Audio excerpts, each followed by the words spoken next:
Magandang araw sa inyo mga sir. Meron na naman tayong hinom servisan dito sa Tondo. NMAX version 2 mga sir. Ang issue ng motor na to ay nag-stock up ang kanyang keyless ignition system. Bagong palit ang battery ng remote at nag-answer back din. Pag pinipindot yung remote, umiilaw yung signal lights. Di rin naman lowbat yung battery ng motor mga sir, malakas. 12.8 volts. Kung mapapansin nyo mga sir, umiilaw naman yung remote. Then nag-answer back pero stock up at ayaw mapihit. Etong motor na to mga sir, sinakay na lang sa Lalamove para maiuwi sa bahay dahil tinirik siya sa gitna ng daan mga sir. Bigla na lang nung pagpatay niya ng motor, hindi na ulit mapihit. Ayan mga sir, kahit anong gawin.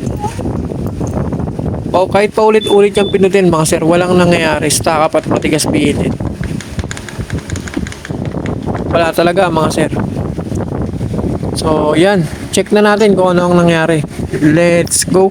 A few moments later. At eto mga sir, binaklas ko na yung mga kaha para mas maluwag ang ating pag-troubleshoot. Sa ganitong issue mga sir, more on troubleshooting talaga to dahil maraming pwedeng pagmula ng pag-stock up ng kanyang keyless ignition system. Kaya lahat ng mga yan ay kailangan natin i-check isa-isa yung mga supply. Kaya yan, medyo madugo ang ating pag-troubleshoot. So, gawin na natin to. Let's go. A few moments later. At eto mga sir, napagana na natin yung kanyang keyless ignition knob. Nahanap na natin yung pinaka-issue kung bakit siya nag-stock up. So yan, na-fix na natin. Nag-answer back. At yun mga sir, lumabas yung kanyang key indicator. At smooth na pihitin, parang bagong labas sa kasa mga sir. 2021 ba tong NMAX na to? Pero napaka-smooth ng kanyang ignition system. Smooth na mga sir. At ang isa pang maganda rito, nilagyan pa natin yan ng emergency switch para dalawa na yung option mga sir.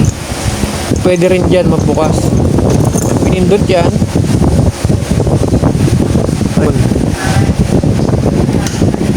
lumalabas yung kanyang key indicator.